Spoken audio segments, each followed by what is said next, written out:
All right, recording has started. Welcome to Texts on Tuesday reading Midrash number 2. So this is our third week now, just studying Midrash. We'll have one more week of it next week, and then I have something totally different planned for next month's kind of the two or three flexible middle sessions. They are tentatively titled Wine, Women, and Death because that's the name of the book the texts are coming from. So if that seems flashy and interesting, have I got a few sessions for you. But right now we're still working on our Midrash. And so last week we kind of covered Midrash Halacha, right? So this is the Midrash that helps the rabbis identify where to assign interpretations of Jewish law. So this week we'll be talking about Midrash Aggadah, which is, Aggadah technically means story, but Aggadah is a category that just is the catch-all for everything that's not halacha. Right? This is the way the rabbis have constructed what shows up in their material. That does not mean that Aggadah is only stories, and there are plenty of times where there's overlap between halacha and Aggadah, but we won't go too far into the overlap with what we'll look at, because the Aggadah has lots and lots and lots of very unusual stories to it, and is a little bit more free with how it interacts with the biblical text. There aren't rules per se, the way there were for here's how you get halacha from a biblical text. So we still have our same goals, understanding what Midrash is, knowing where to find it, and at what times, so what time periods generate Midrash, understanding the basic process, understanding its purposes, and what makes it different from other ways of doing biblical interpretation in a Jewish setting. I've worked a little bit off of Sefaria translations, a little bit on my own as well. Sometimes the stuff in Sefaria is good, and sometimes I think, it should be a little more down to earth, a little less filled in, so you get the level of confusion you're supposed to get. And just to kind of review, Midrash is that view of biblical interpretation the rabbis have that they are looking into the text and behind it and beyond it and focusing on each letter, but that they are finding meaning in the text, not so much that they are bringing meaning to the text. This is their self-image. We recognize it as something different. We recognize it as you're bringing something to this text. But they didn't talk about it that way. And so there's Midrash as the process of doing that interpretation. There's Midrash as the product of that interpretive method. And then there are the collections of Midrash. So two products in one process, essentially. We talked about the distinction between Aggadah and Halacha, and we spent most of the time last time talking about Midrash Halacha. And we talked about Midrash's process, what the rabbis think they're doing, and maybe what they actually are doing. And as kind of a review, because it's useful to remember these bottom line lessons when we're also looking at Midrash Aggadah, these were kind of the bottom line lessons from Midrash Halacha. The assumptions, the rabbi's interpretive framework. The text of the Torah is never wrong, it's never defective, it's never redundant. When it looks redundant, it's not, it's saying something else. Halachic Midrash are viewed as being discovered or recovered, not created and not interpreted.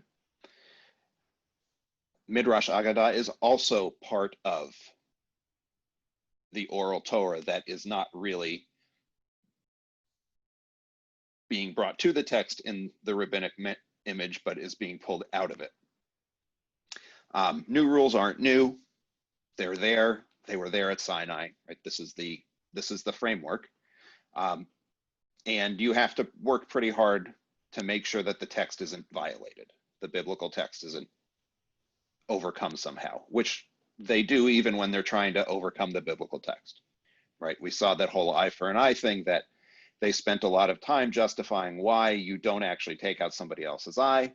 And we saw they tried lots and lots and lots of explanations, and they finally got to a place where they said, well, the reason is. And it wasn't any of the obvious practical objections that you would necessarily come up with. So Midrash Aggadah doesn't have rules per se, right? We talked about how halachic Midrash, there are these 13 rules of Rabbi Ishmael, and Hillel had 7 rules. The rules don't exist when you get into Midrash Aggadah, because they're not trying to do the same things. And what they are trying to do with Midrash Aggadah is a lot of different stuff. It's not just stories to tell stories, even though all Aggadah really means is story. So Midrash Halacha follows these flexible rules. Midrash Aggadah has fewer rules, but same issues. Redundancies aren't redundancies. Contradictions are not contradictions. Repetitive language is there because it means something. Extra language is there because it means something. None of these problems are problems. They're things to be harmonized. And because of rules that limit how Midrash Halacha works, it was less flexible.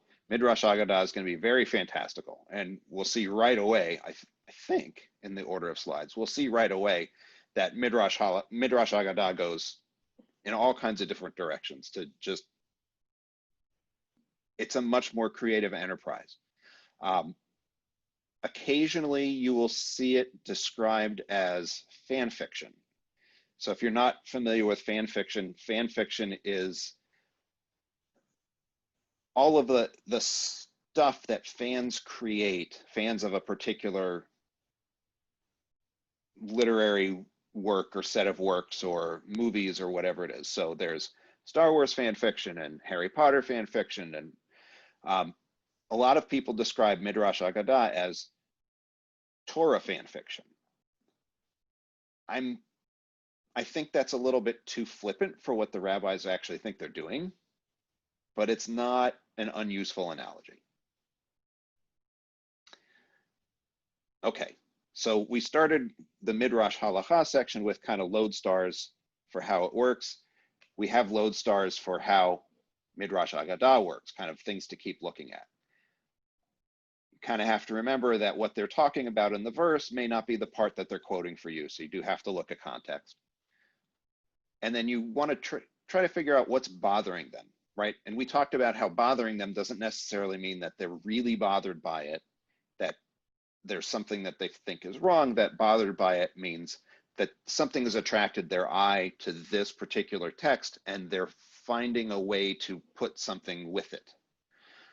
So redundancies and inconsistencies, changes in terminology, even changes in terminology that we think, not that big a deal, can mean something.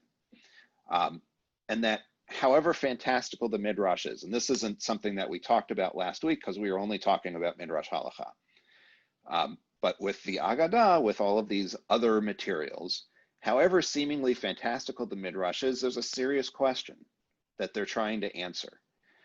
It's very rare that they're just telling jokes. Sometimes it happens in the Talmud, but it's very rare that they're just telling jokes to tell jokes. They're just way too serious for that sort of thing. So we'll start with Sifrei de Deuteronomy. So Exodus, Leviticus, Numbers, and Deuteronomy are the first 4 biblical books to get their own midrash, their own collections of midrash dedicated to those books, and they get them very early on. They get them around 200 CE, so around the same time as the Mishnah, these things are getting put together as well. And each of them is mainly focused on Midrash Halacha, but Aggadah comes up because there's lots of narrative in Numbers and in Deuteronomy in particular, right? Deuteronomy has poetic material, repetitions of law, narrative, all kinds of things in it. And so Sifrei de Deuteronomy 357 is the very last chapter of Sifrei. So Sifrei is Deuteronomy's commentary from around the year 200. So this is 357. This is like the last page and a half of a book. And they're interpreting here Deuteronomy 34, verse 5, which says, Moses ascends to the top of Mount Pisgah, which is near Guy, and it's overlooking, it's near Moab, and he gets to kind of see the land of Israel, and he dies on the mountain. And it says, and Moses died there. And Sifrei, right here, we're going to see the rabbis go, Moses wrote the Torah, so how do we get this? And they say, is it possible Moses died and wrote, and Moses died there?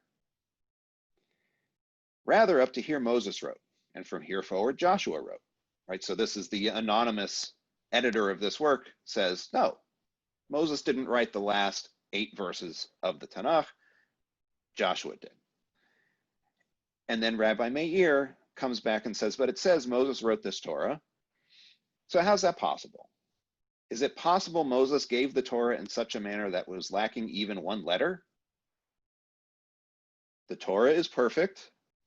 The Torah is not missing anything. The Torah doesn't have any excess. So the answer, it's a rhetorical question. The answer for Rabbi Meir is no, it's not possible. Rather, it teaches that Moses would write with tears what the Holy One, blessed be he, said to write, as was true with Baruch, Jeremiah's scribe, as it said, and Baruch said to them, he himself recited to me. So here they are saying Moses wrote the whole thing. And the last 8 verses of the Torah, Moses wrote them crying because Moses is writing his own death and burial. Right? That's what the last 9 verses of the Torah are. So I think the question I think we know the what's bothering them question here, because they make it really, really plain. How can Moses have written the Torah and written about his own death and burial? And, you know, their answer is fairly straightforward. Well, Moses never wrote anything himself. God told Moses what to write. Moses wrote it down. And they're citing Jeremiah because the grammar is somewhat similar.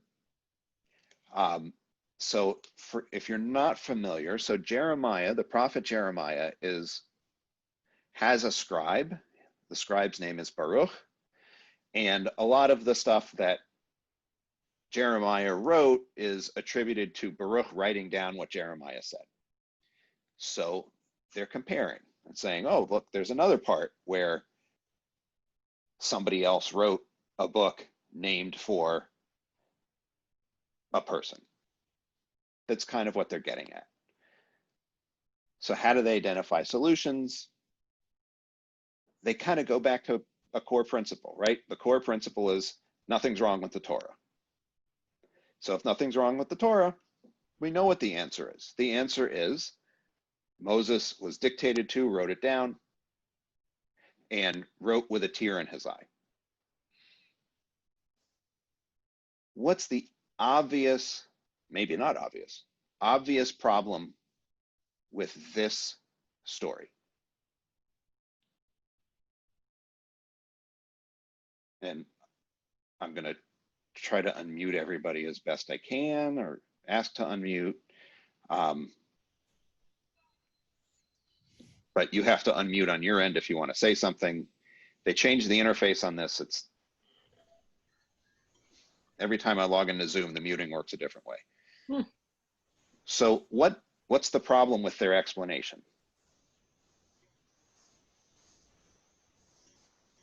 So they're saying he forecasted his own death, just to understand this, kind of? So they're not so much saying that he forecasted his own death, but that God was saying, okay, this is what you're right.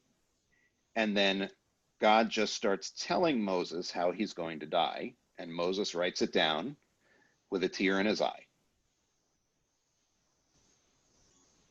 So that Moses wrote the Torah, because Deuteronomy says in a number of places, I'm giving you the Torah. Right. So Moses has to have written it. Doesn't it then imply that the whole Torah is just what God dictated, and now I don't know whether it happened or not? So the rabbis really kind of do think that the Torah was dictated to Moses. And then those people went on to do exactly what God dictated. I mean, then those things actually happened. Right. So if you've been to a traditional Torah service, at one point in the service, there's a line recited, and I'll tell you exactly when it is. So the Torah reading is done. The Torah gets picked up like this, right? This is called Hagbah, raising up. That's all Hagbah means, raising up. And panels of this text are visible, and they're shown to the congregation. And the congregation sings the line, V'zot haTorah asher sam Moshe lifnei bnei Yisrael al pi Adonai biyad Moshe. So, and this is the Torah which Moses put before the children of Israel. Lifnei bnei Yisrael al pi Adonai, by the word of the Lord, biyad Moshe, with Moses's hand. So during even Reform synagogues, this is sung. The line that's recited right after the Torah is done being read is, this is the Torah, Moses wrote it according to God's word. So that idea runs through 2,000 years of Jewish liturgy. Well, the only problem I can think of is that presumably he revealed the whole Torah to them sometime before he died. And so they would have known that he was going to die when he climbed up the mountain, which presumably could have created problems, but that's all I can think of. How do they know he wrote with a tear in his eye? I mean, that's the big narrative problem here, right? He wrote with a tear in his eye. Who was there? How did they know? God was there.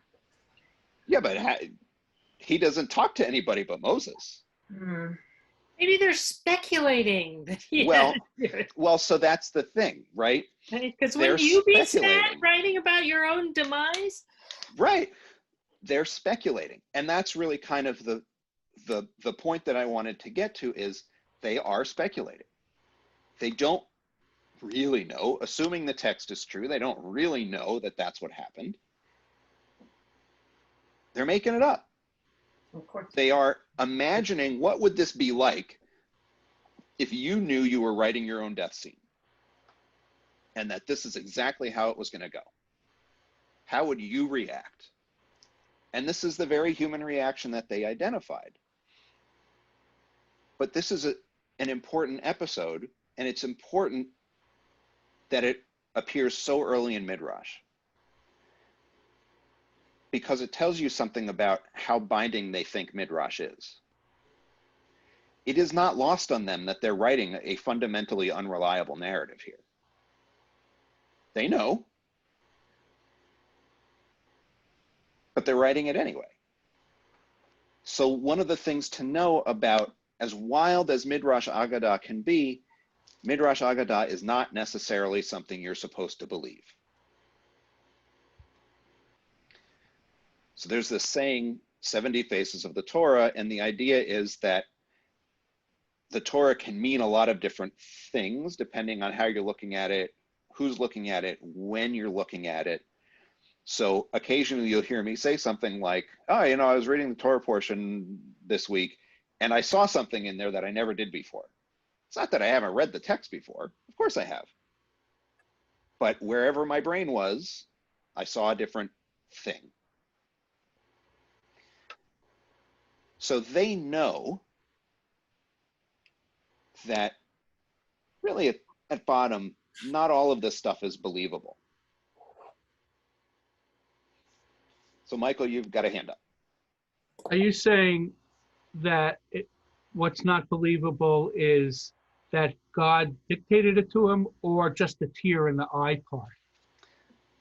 The tear in the eye part, or the whole, they understand that when they're doing Midrash Aggadah, that this is not the same project as Midrash Halacha, that we have poetic license, we have some fictional license here to do some other things, to make some other points. So they're embellishing with the tear in the eye comment, but the basic thing they're saying has to be true, because that's the only logical way to solve the problem. Right. With the prior assumptions they come with. Jack, you've got your hand up, but you're muted.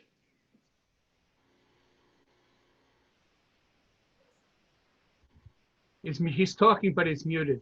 Yeah. Ah, there we go. So I'll start over again so you can actually hear me. I was wondering when this was written, because the tear in the eye thing is emphasizing Moses's humanity. So I wondered how this relates to the rise of Jesus of Nazareth as having been resurrected, having been the Son of God. Mm-hmm. So it's difficult to tell whether they're attributing the whole thing to Rabbi Meir. If they're attributing the whole thing to Rabbi Meir, that would put this around the year 150. So we'd be 80 years after the first of the Gospels was written. We'd be 120 years, give or take, after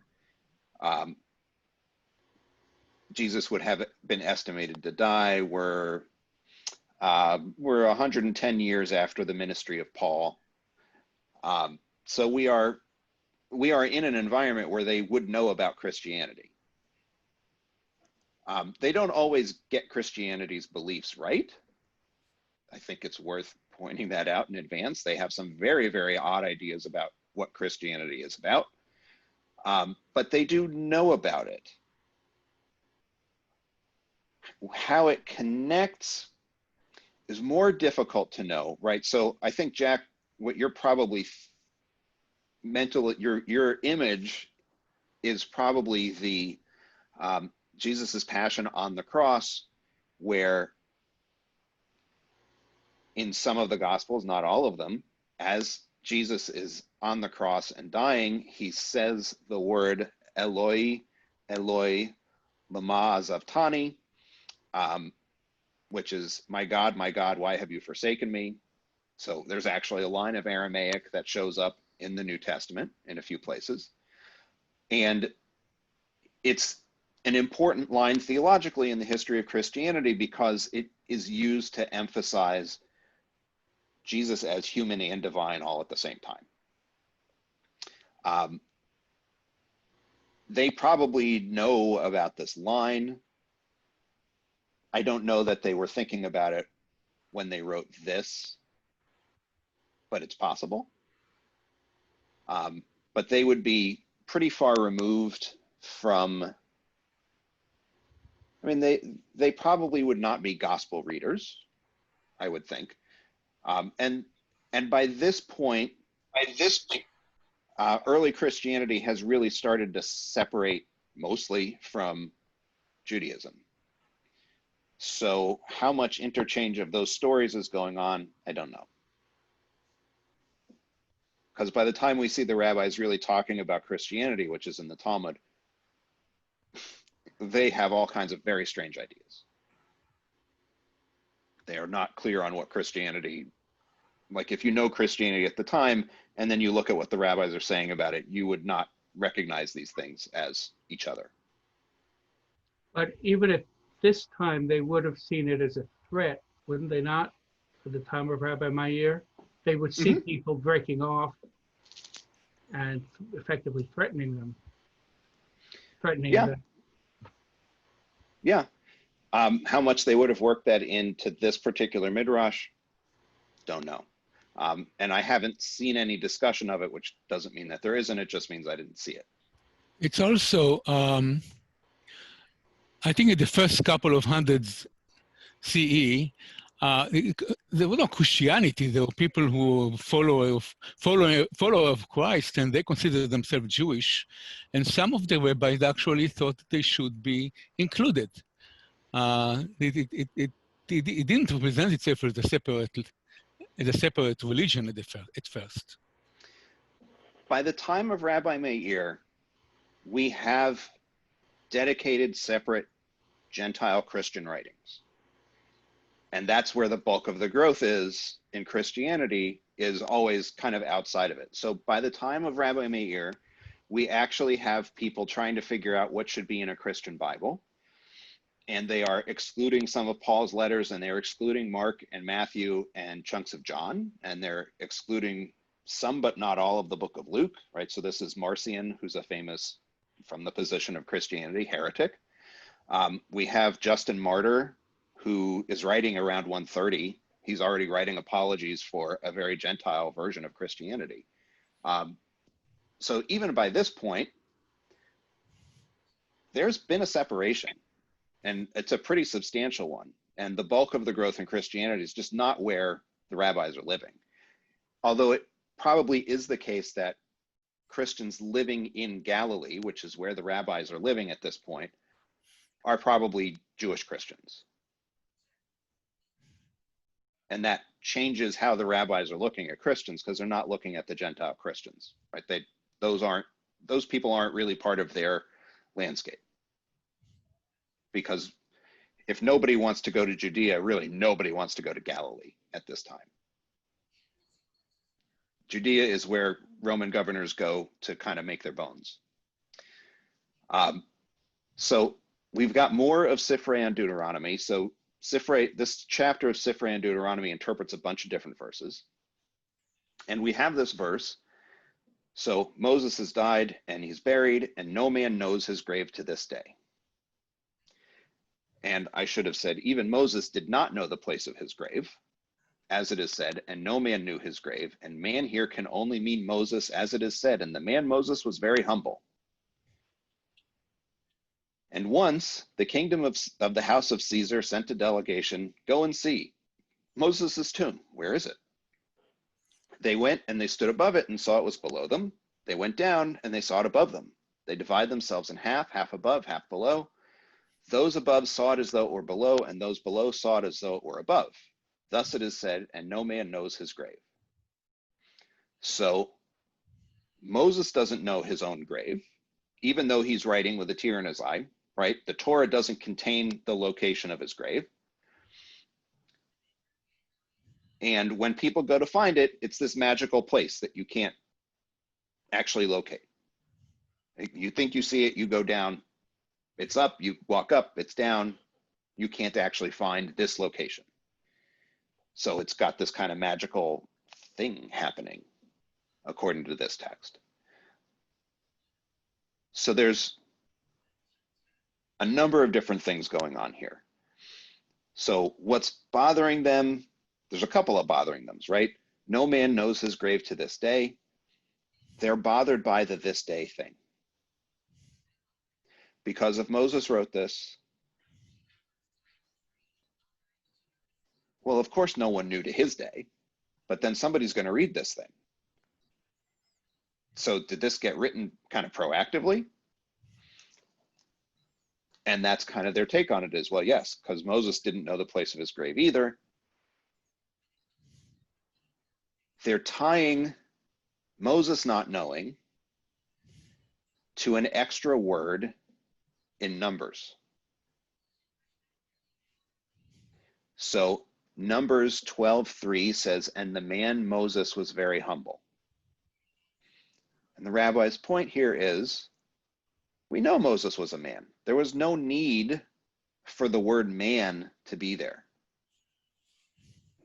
except it was an allusion to this.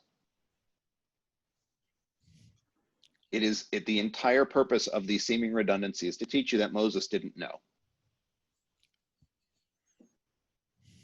And then we have this kind of magical thing about how the grave works to prove that nobody ever is going to find it.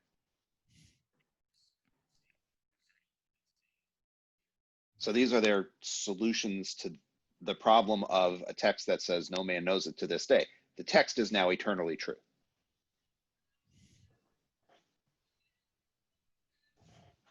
And would have been true when Moses wrote it. So questions, thoughts, concerns about that. And I may have to go through and ask people to unmute again to make this work, because.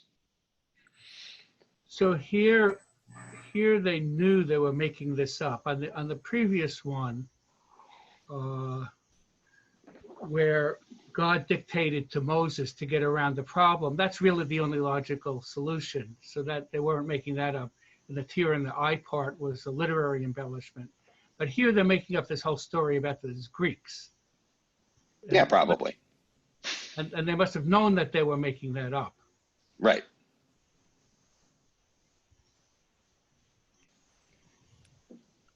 I mean, it's possible they knew they were making it up. It's also possible that somebody told a story, that somebody told a story, that somebody told a story, Yeah. and it was handed down, and they don't actually know, because that's how folklore works sometimes. But they were making it up in order to make sense of what's written in the Torah, because what's written in the Torah must be true. So we have Right. if it doesn't make any sense, then you need to make something up to make sense of it. Right. Has to be true, and nothing is extra. Right. Oh. And that's how we get Moses didn't know where his grave was either. There's a seeming extra word in Numbers. And it is there to point to you this. When I said they were making it up, what I meant was there are many solutions to this problem other than this story about the Greeks looking up and looking down. There are many stories you could have made up. The previous one, there was really only one story could have made up, which is that God dictated it to Moses. But here they could. There's an infinite number of stories, but I understand this could have been handed down by the time it got codified. So they thought it was true. Yeah. So there's more to this story, because this text continues to be interpreted, right? People don't stop interpreting Deuteronomy at the year 200. So we're going to see a little more to this. But Joyce, you've got your hand up. Yeah. So the point of making Moses a man, I guess I'm still not understanding why they had to do that. I get that they want to, and by the way, just historically, has anybody actually tried to figure out where Moses was buried? Probably. Indiana Jones is based off of a real person, right? So there are archaeologists who behave like treasure hunters. So what's happening with the man thing, because this is a confusing thing the first time that you see it. So this is one of those things where you've got to kind of come to it with the remembered principle that nothing is extra. There's no extra letter in the Torah. Everything is perfect. Everything is supposed to be there. And they know that there's this verse in Numbers that has a seemingly redundant word.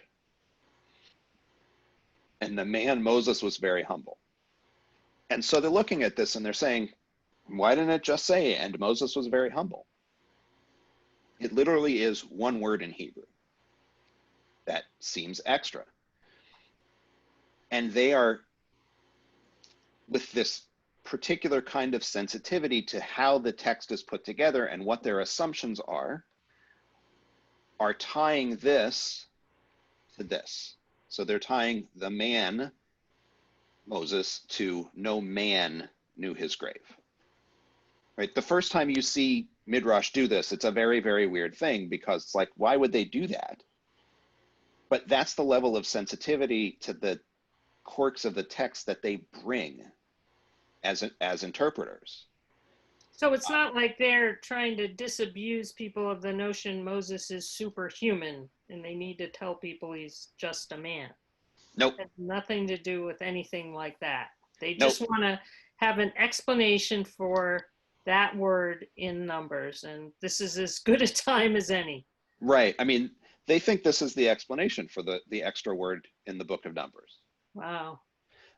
There is a book, I don't really recommend you go and read it, because that's just excessive punishment on yourself. But there is a book called Intertextuality and the Reading of Midrash.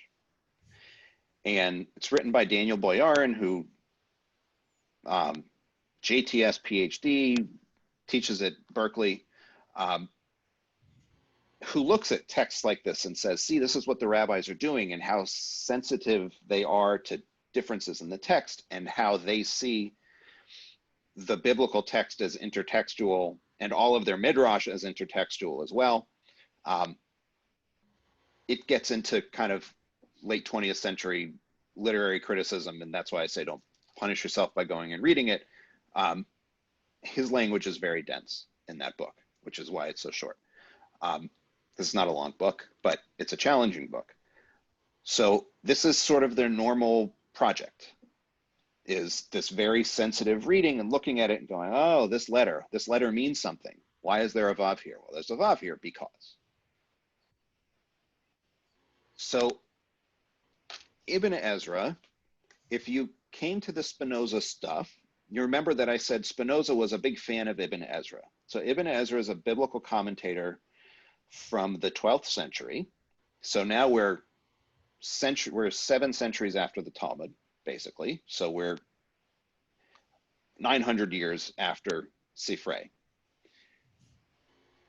Ibn Ezra looks at this verse, right? He buried him there at Guy next to Bet. That should be Baal Peor, not Bet.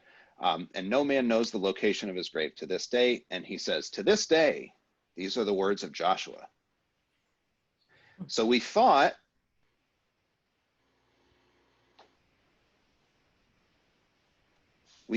over here that Moses finished the Torah. Sifrei seems to say, no, Moses wrote the whole thing.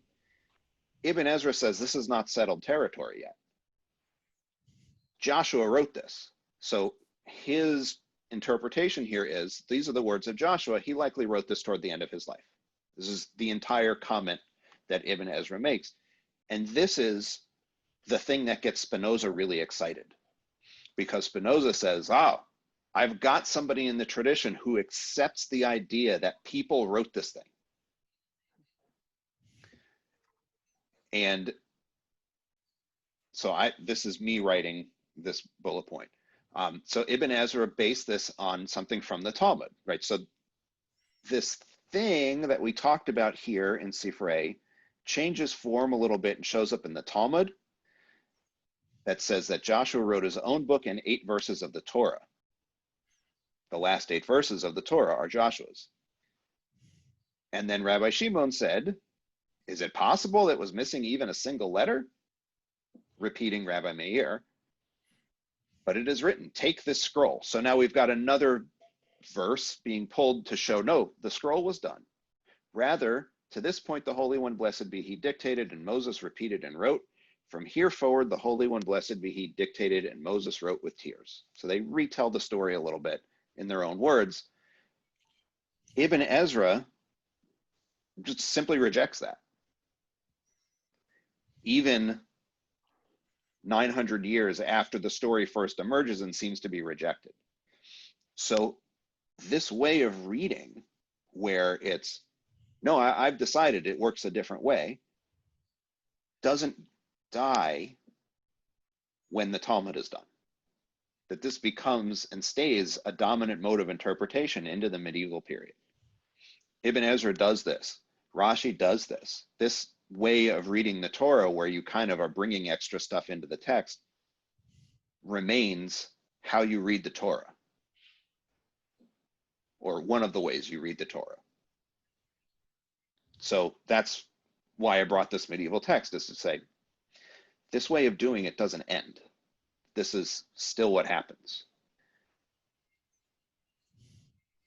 Okay, Jack had a hand up first, I'm pretty sure. But Ibn Ezra doesn't try to justify through other text his interpretation. He's simply saying, well, to this day means the day in which it was written, couldn't have been written by Moses, therefore it was Joshua. But it's all sort of internal to a single phrase. So it seems to depart from the methodology that you've talked about. So Midrash doesn't always have to look at other verses. This is Ibn Ezra looking at the verse in front of him and saying, well, it can't possibly mean that, so it's got to mean this other thing, and deciding it means this other thing. So just bringing something new to the text and retelling the story is a midrashic way of reading. The more other things you can bring to it, the more interesting the midrash can get sometimes. But that method is pretty midrashic because there's nothing in the text that tells you that Joshua wrote it. It's not there. So it got there somehow. You can get there by inference, but you actually don't have any facts to use as inference other than, okay, well, Joshua led them next, but there's nothing in there that says Joshua finished the Torah. The Deuteronomy says, I'm the complete thing. You don't add to me. So Michael, you got a hand up. Yeah, I mean, the Torah doesn't make the statement that Moses wrote, and I'll use the word the Pentateuch here, because the word Torah can have different meanings. So there's no clear statement that I'm aware of that in the Torah itself that he wrote the 5 books of Moses, right? What we call the Torah. You might say that he wrote some Torah, but that doesn't necessarily mean the Torah. Is that correct? Yeah.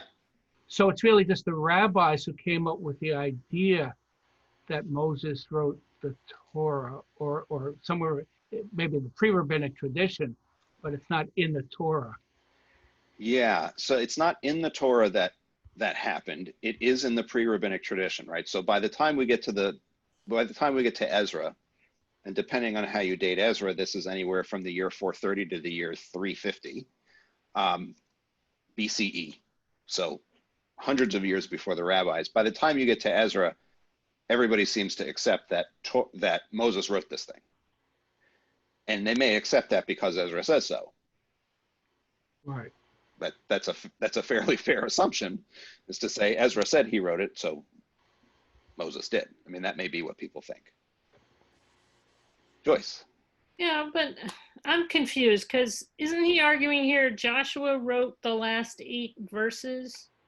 So, but then for the next thing it says, is it possible the Torah scroll is missing even a single letter, but it is written, take this scroll. So that makes it sound like it was done before Joshua. Right. So this text is from before Ibn Ezra was writing. So this text is 700 years before Ibn Ezra. So Ibn Ezra is looking at the tradition and going, no, that's wrong. That can't possibly be right. And he's going a different direction. So this is part of is Aggadah really authoritative? Maybe not. Maybe not. Okay. And this is the point that I actually wanted to make a little before, that when you talk about the Talmud, you have to separate the Midrash from the rest of the stuff, because for an Orthodox person, the Mishnah and the Gemara are part of what was given in Mount Sinai. It was just took them a while later to put it down in writing, but it's all part of the Torah from Mount Sinai, and you can't argue with it. You can interpret it, you can try to understand it, but you can argue with it. Whereas Midrash can be argued. Midrash, there are Midrash that some people accept and other people don't accept. It doesn't have the same authority. Yeah. So we're going to see one right here. So let us make man in our image after our likeness. So this is Genesis chapter 1, verse 26. And so Breshit Rabbah, Genesis Rabbah, is the first Midrashic text that is just designed to be a comment on, just as a comment on the book of Genesis. This is all it's supposed to be doing, is going verse by verse by verse, interpreting. And we know the two creation stories have all kinds of ambiguous language, redundant language, contradictions. Things are in different orders in the two different stories. And the rabbis know this. And when I say they generate dozens of Midrashic interpretations, I should really say several dozen hundred. I mean, it really, they just go and go and go and go and go and go with this. And so looking at this, let us make a man in our image after our likeness, Rabbi Yirmiyah ben Elazar said, at the hour that the Holy One, blessed be he, created the first human, he created him as an androgyne. And they literally use the Greek word androgynous. It is written thus, male and female, he created them. So we've got Genesis 1:28, we've got Genesis 5:2, we've got Genesis 1:26, and we're trying to make sense of all of these things. And the way we make sense of all of these things is, in Rabbi Yirmiyah's case, oh, I've got this thing to bring in. I've got this myth of the primal androgyne, which exists in a lot of cultures at the time. The idea that the first human created was kind of a little bit of everything. And then we have another one who says, Rabbi Shmuel ben Nachman said, at the hour the Holy One, blessed be he, created the first human. He created him dual-faced and sawed him apart and made two backs, one here and one there. And the other rabbi said, but isn't it written, and he took one of his ribs? And he said to them, from one of his sides, as you say. And then he goes into this interpretation that involves using Aramaic to justify Hebrew, which we don't need to go all the way into. So this is, I mean, we looked at this before to kind of see, okay, well, this is how far you can go with this. But this is really, these aren't consistent. You don't have to accept either one of these. They are in a series of these possible interpretations that people come up with, and they get more and more fanciful. So the idea that you saw a person apart and create two people, one male and one female, is interesting. That Midrash eventually develops even further to say that, well, the animal parts of man were on top, and the human parts were on the bottom. The human parts are on top, and the animal parts were on the bottom. I mean, it gets really, really, really, really, really wild, because they have to find a way of explaining all of these contradictions in the biblical narrative. And they don't have rules. They're not trying to get a rule out of it, so they don't have to follow the rules that give them interpretations, so they go with it. And there's a lot of creativity here in the texts that they generate, and they don't all work together. So you don't really have to believe any of them. They just start listing Midrash sometimes. And this is what we have. So again, how creative can they be? They're bringing other mythology. They're bringing in the translation of the Torah into Aramaic to justify a Hebrew reading, which seems a little weird. Like, how often do you justify a translation by saying, how do you justify using something in English by saying, when we translated Shakespeare from English into German, we made this word choice. So now we're going to make it back and let our German translation of Shakespeare affect how we use English. Because that's really the proposition that's happening here. Occasionally people do that, but it's not a normal translation practice.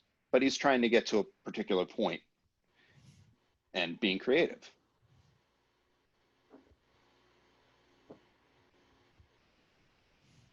And none of this is supposed to necessarily make like logical sense because that's not what's happening.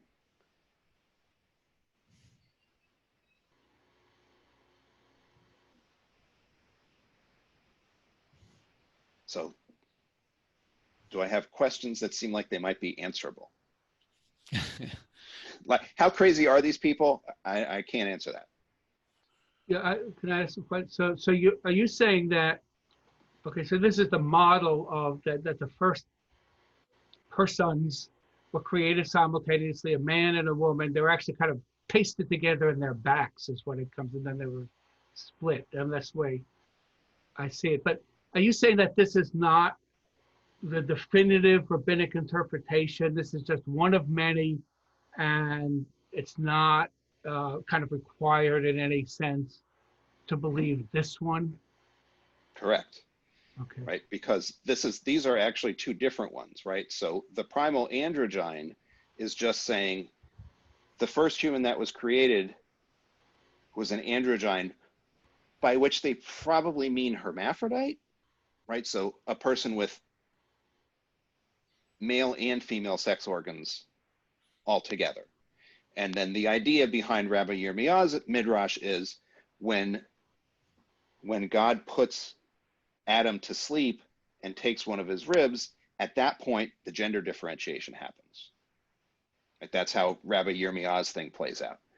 Whereas with Rabbi Shmuel, what he's saying is one side's male and one side's female, and you just cut them down the middle, and that's how you take the ribs, because it's not the rib, it's the side. But those two versions they're not the same. And they recorded them both. And they recorded many others too. But they're not really contradictory. You could see the first one as being explained in more detail by the second one. Well, but the first one's saying one person, one face, right? And just dual sex organs, whereas the second one's saying like two people, two faces, two backs put together and then split up later. Yes? Yeah, I mean that's at least the received understanding of what Rabbi Yirmiyah is saying. Yeah. Right. So like most other traditional Jewish books, Midrash Rabbah is, I didn't bring that one with me. Midrash Rabbah, when you get a traditional printing of it, so the page is like this big, and this much of it is Midrash Rabbah, and then there are commentaries down below. And the commentaries down below seem to think that these two are not saying the same thing. Right. That makes sense. Because they are interpreting Midrash the same way the rabbis are interpreting the Bible. You don't write things in Midrash that are repetitive, right? That's their perspective. That way of reading carries over into how you read rabbinic texts for these folks. So yes, this is as wild as it is, that's how weird some of the interpretations can be, right? Superficially, they seem weird. Jack. So this is Midrash about a particular line, a particular phrase or sentence. Mm-hmm. Did the rabbis attempt on a broader scale to reconcile the inconsistencies at large between the two different creation stories? Well, that's what they think they're doing. But they don't but they're doing it in miniature. Right. Yeah, they don't actually ever write a treatise that tries to logically piece that apart. That will happen in the medieval period. The rabbis don't write like that, really. So the longest form stuff that we get from the rabbis are these, it's called the homiletical midrash. And they tend to be older, they tend to be newer than the Talmud, because how people encountered how the rabbis were creating their texts changed over time. And they eventually kind of went with a more structured approach to text than they had earlier on. And some of that's the effect of the Talmud gets written and then they see they can write larger things, so they do. But yeah, at this stage in the game, they're not attempting a broad retelling of anything. They're not attempting a systematic correction of anything. They'll get there, but they're not doing it yet. So then we have this text. So this is Genesis Rabbah 8:6. So this is a little farther down. And this is like, why are there humans? Right? So this is the rabbis kind of asking, what's the purpose of life? Why is all of this here? So Rav Huna said in the name of Rabbi Ivu, he created him. So this is God created man with forethought, since he created all of his needs for food. And after this, he created him. And the ministering angel said before the Holy One, blessed be he, Master of the universe, what is man that you remember him, and the Son of Man that you pay him attention, right? So this is that famous line from the Psalms this is like a back of the napkin translation. You shouldn't use this. It's not very poetic. The King James does an okay job with this particular line.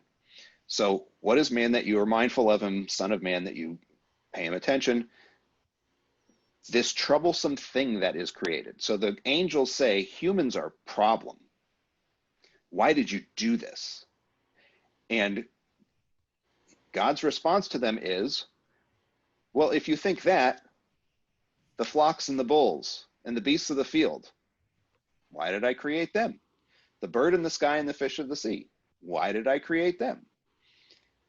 Well, it's like a king who has all of these good things, but then he has nobody with him, so that's not fun. So I created humans so that I could have fun. Right? This is the explanation that's being given right now. They said before a master of the universe, Lord our God, Lord our Lord. It's a little bit repetitive in the Hebrew. How glorious is your name in all the world. Do what pleases you. So this is the rabbis looking at people and saying, we are kind of a messed up lot. Who does this? Who creates people? And they imagine what this dialogue must have been like up on high, and the angel saying, you're making a mistake here. And God says, I created all this other stuff. I can't do anything with it. So let somebody else do something with it.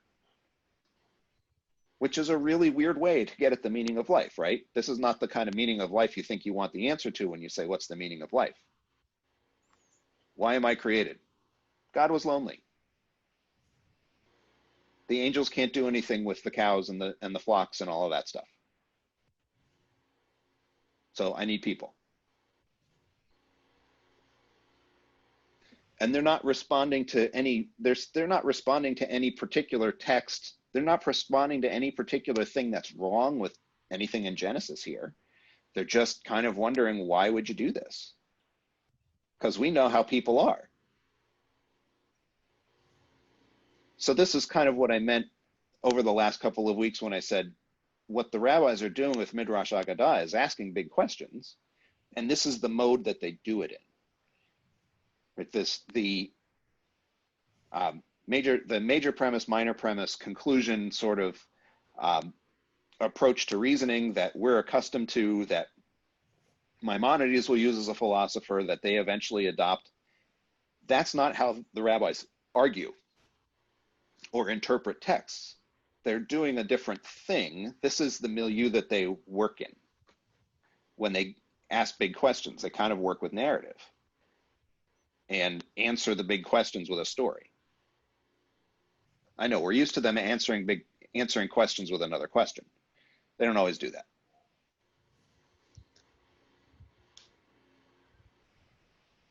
So thoughts, questions?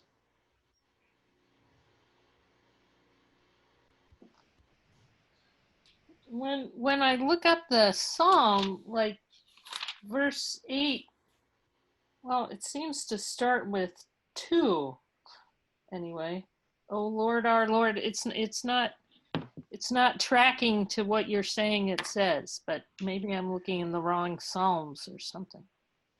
What translation are you using? What translation am I using? The new JPS translation. Oh, okay. So the Lord, our Lord, how glorious is your name in all the world is Psalm 9. So that's actually not in Psalm 8 anymore. Oh, okay. So it's an old translation. No, I don't. So the JPS translation is actually fairly new. I mean, you know, new as these things go. It's from the 80s. 8 for the leader on the Gesik, a Psalm of David. Oh Lord, our Lord, how majestic is your name. Yeah, it's listed under 8. I don't know. That's weird. Yeah. So let's see. Psalm. The problem with Bible pages is they're really thin, so that they can get it all in one volume. Oh, yeah. Yeah. Oh Lord, our Lord, how majestic. Okay, so I just got the wrong chapter number here. Oh. It's 8:10. It's a typo. Okay. Okay. It's a typo. It's all verse 8. So the idea is that they're also doing something interesting here, which is they're taking verse 8 and they're contextualizing it and saying this is a conversation that the angels had with God. Is this stuff in Psalm 8? Okay. Which the psalm itself doesn't tell you. Right. The birds of the heavens, the fish of the sea, blah, blah, blah. Right. Okay. But yeah. But this is how they answer big questions. So I've thrown Hebrew and Aramaic up here because this interpretation, this midrash, is quirky for another reason. And this is not a midrash thing. This is just a general kind of rabbinic tradition thing. So the rabbis have this idea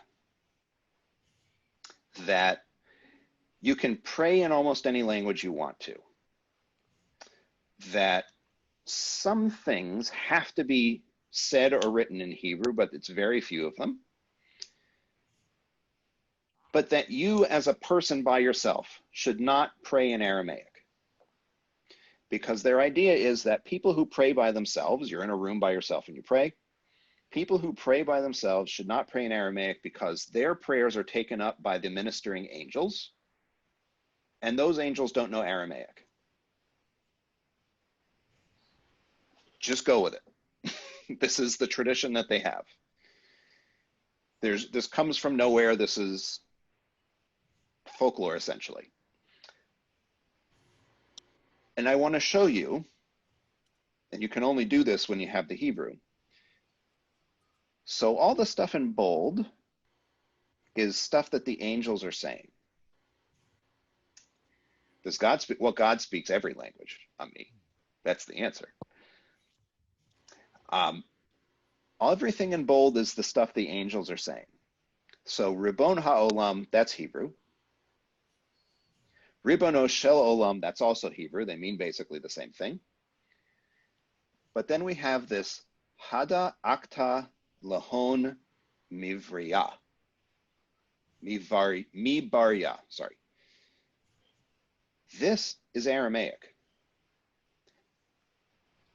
This is Midrash Rabbah saying that the angels speak Aramaic. And it does it again. Ribono shel olam, aved ma dehane lach.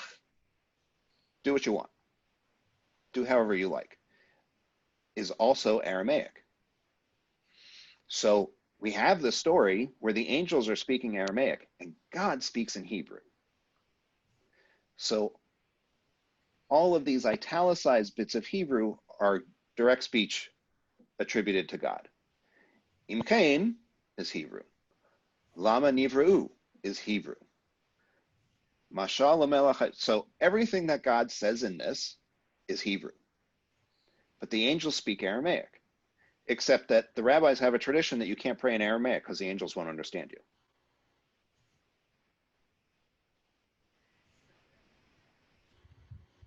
This seems like, okay, well, that's not a big deal, right? These interpretations don't bind, except that the rabbis actually are telling you don't pray in Aramaic if you're by yourself. That's halakha. You shouldn't do that. because the angels won't understand you and they won't be able to take your message and send it on down the line. So there is overlap between the Aggadah and the Halakha, if you know where to look. So yeah, there's all these interpretations. The actual authority of Midrash Aggadah is not clear in every case because of things like this. You have to read, the problem becomes that the whole tradition has to get read together in order to know what the right answer is. So the whole tradition on what you can say in Hebrew and what you can say in an ordinary language is much more complicated than is actually presented here. And if you're in a minyan, you can pray in Aramaic because God listens directly to minions, but not to individual people. This is the way they're dividing up the universe. God listens to the minions. The ministering angels listen to the people because there's more of those. But because God knows all the languages, God knows Aramaic, it's fine. Kaddish can be in Aramaic. Which gets them a justification for why you shouldn't say Kaddish by yourself. Traditional mourners' Kaddish is mostly in Aramaic. The angels can't help you.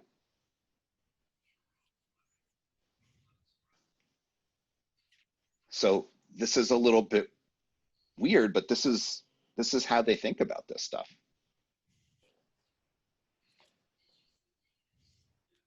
So we're not going to look at more text tonight. I have more, but we're not going to do it tonight. So questions, comments, discussion. Does anybody have steam blowing out of their ears? Does this connect to why then if you have like 9 people, you can't start because 9 people, God's not going to hear you? I mean, a little bit it connects. So there are all kinds of attempts to. So Ami has to leave. Bye, Ami.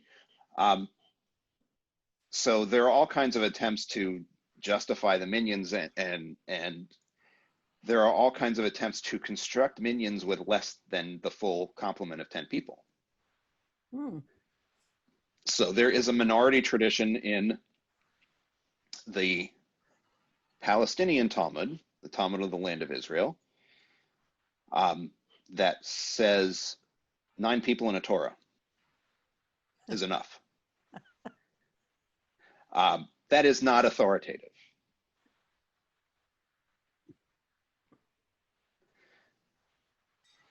So that's, take that for what it is. But is this the implication, or it's just one possibility that if you don't have 10 people, God's not, you can't go right to God? It's an implication, right? So there are other midrash, there are other pieces of Aggadah that say, oh, well, actually the divine presence exists when there's 3 people together. Oh, no, when there's 2 people together. Oh, no, when there's 1 person together. So again, how binding is all of this? This is very hard to figure out. Got it. Yeah, to say this doesn't make any sense is doesn't make any sense because none of it makes any sense. But this really doesn't make any sense, right? Right. I mean, it really doesn't make any sense. I mean, it's crazy, but I mean, it's intensely creative, and it so Janet typed, like, this is intense for first timers. yeah, it's intense. Sorry. Yes. I mean, really, this stuff didn't really make sense to me for,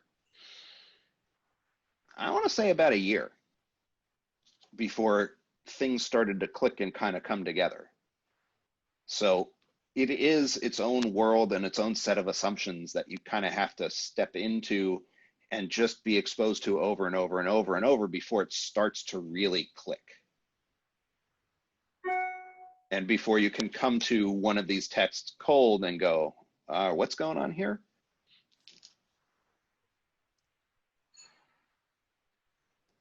Which is why, so there's a book called, so it's called, I take dust sleeves off a lot of the time, so I don't have the dust jacket on anymore. But this is called The Book of Legends. So this is a book of collected Talmudic and other Aggadah, not all of it's Midrash, that among others, Chaim Nachman Bialik, who, one of Israel's first poets, assembled and put together and translated into modern Hebrew, and then the modern Hebrew got translated to English. And it's hundreds of pages long, and you can pick up this book and they've arranged all of this stuff as folklore, traits and attitudes, the world and all it holds, creation of the universe, the structure of the second temple, all of these moments in history and thought are plopped in this book. And then if you pick one of these and you just kind of read it cold, what does that mean? How does it even fit in? They don't provide any of that. So it really is difficult to come to this brand new and know what's happening. So it is absolutely, totally, and appropriately normal for you to be looking at this and going, I don't know what happened here. Okay. Jeremy, you may have said this and I've just lost it. Midrash Aggadah, was this a kind of somewhat later phenomenon than Midrash Halacha? Meaning, I guess what I'm thinking is there's a practical need to establish a set of societal rules. There is no particular practical need to deal with a metaphysical question like why were humans created in the first place. So was that a kind of later phenomenon, or since these are urgent human questions to begin with, were the two done kind of in parallel? They are done in parallel. So the method that they're using, this midrashic method, is kind of unique to rabbinic Judaism. So it really starts with Pharisaic Judaism, so maybe at the time of the Maccabean revolt or a little bit later. That method is new, but the issues really aren't. We have what is man that you are mindful of him in the Psalms. So it's the way they're coming at the text that's new, and they're inheriting all of the tradition that came before. So they're not pushing Midrash Aggadah to the side, right? We have it as early as we have the Mishnah, because that stuff from Sifrei, when we were talking about Deuteronomy, that's contemporary with the Mishnah. Those are the rabbis whose voices are held in the Mishnah. But it doesn't ever get quite the same focus. So it's not uncommon for, if you're in yeshiva, you'll be reading a section of Talmud and you'll skip,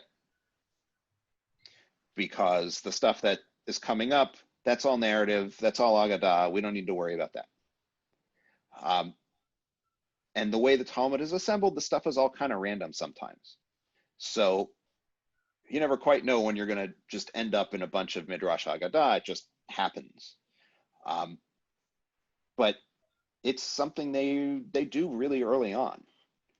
And they're getting some of their material from non-Midrashic sources that they're then pulling in and finding ways of working with and putting it into Midrash.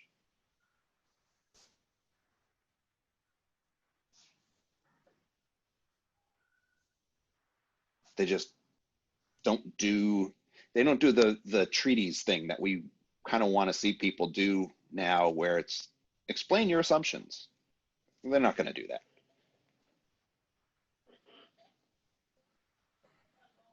Other questions?